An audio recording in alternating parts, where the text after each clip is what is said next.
Hello and welcome to the Hyundai i20 Active. Now the Active is based on the i20 hatchback, Hyundai's best-selling car in the country today.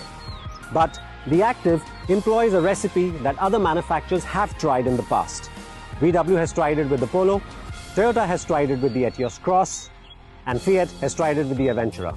But the only car that really sells in this is the Etios Cross, and that's because it looks different. Now the Active, at least to us, seems to have hit the same sweet spot. Maybe it's gone ahead and done a little better. Let's find out in greater detail.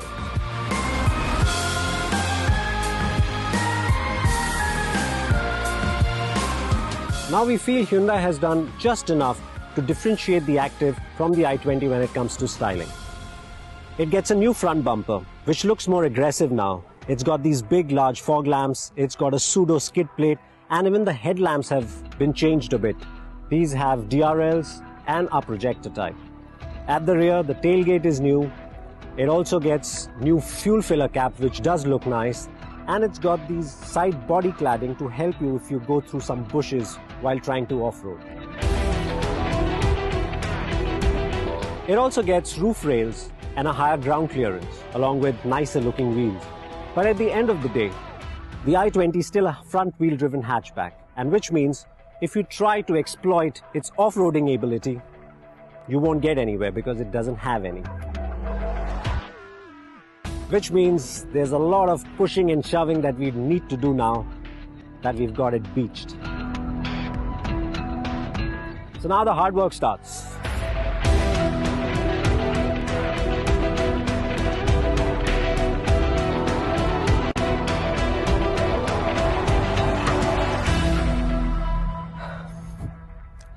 So it's great to be adventurous when it comes to a cross. It's also a lot of hard work. I won't attempt it next time.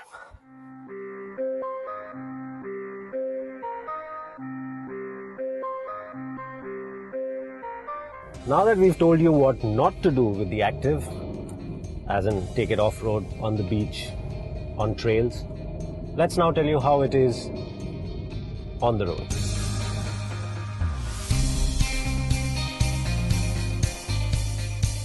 Now the Active is based on the i20, and we have mentioned that in the past. So what you get is the same chassis, the same shell, and the same underpinning. Now it might have a slightly higher ground clearance than the regular hatchback, but that hasn't affected the car's behavior on the road. So the ride is still nice, the handling is still acceptable, and it continues to get the same engine and gearbox options. Now we're driving the more popular diesel version, and according to Hyundai, they say that they've done something with the ECU mapping to make the car feel even more potent than the regular hatchback. Now we're driving in Goa, narrow roads, and honestly, we can't tell the difference, but probably when it comes for a test, we would be able to comment on that more. But the bottom line is, it still is a nice, potent car to drive, and it's not noisy, it's got a refined engine. Overall, it's a very nice package, engine-wise and comfort-wise.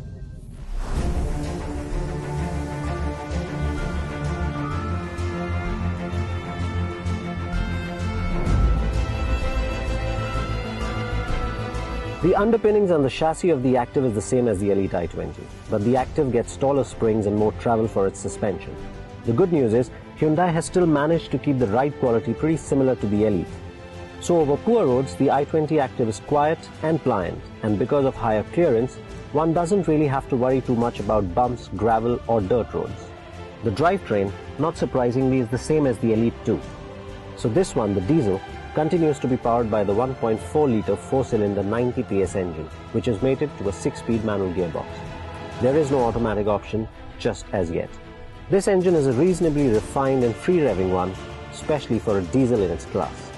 Now the difference compared to the Elite i20, besides the Active being slightly heavier, is that this car runs a shorter final drive.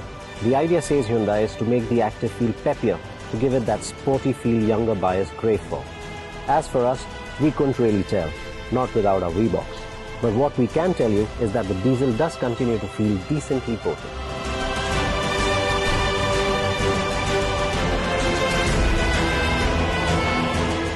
Now we've seen how much differentiation Hyundai has created in the exterior styling of the i20 Active compared to the regular hatchback.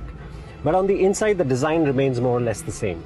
Now you have new fabric, and the same color has been transferred over to the dashboard and to some pieces on the door.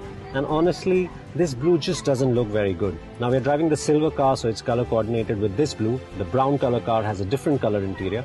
But this color, this blue, just makes the interior look less plush, less upmarket compared to the regular i20.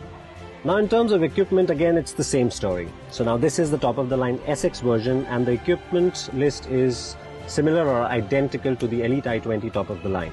So you have a multifunction steering wheel, you have Bluetooth connectivity, you have a stereo with internal memory, and you have a digital climate control system. It's a single zone one, just like on the Elite i20, and you get aux input and USB. And there's more: automatic lights, ABS and airbags. Additionally, the i20 Active gets cornering lights and aluminium pedals. Yes, we know the later doesn't really add to the driving experience in any way, but it does look cool. Now this continues to be a comfortable cabin, so you have comfortable seats, you have a good sense of space, you have usable cup and bottle holders, and you have an armrest that you can use long drives, short drives, whatever.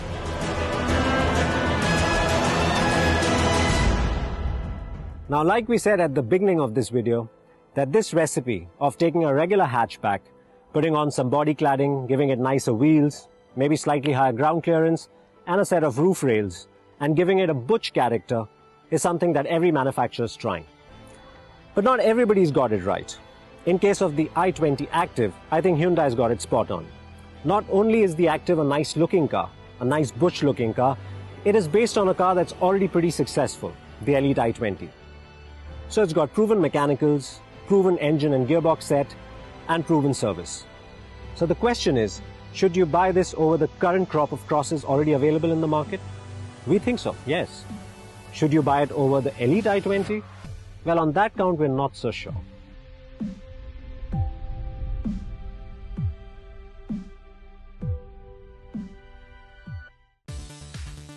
For more details plus latest news and reviews, do visit our website ZigWheels.com.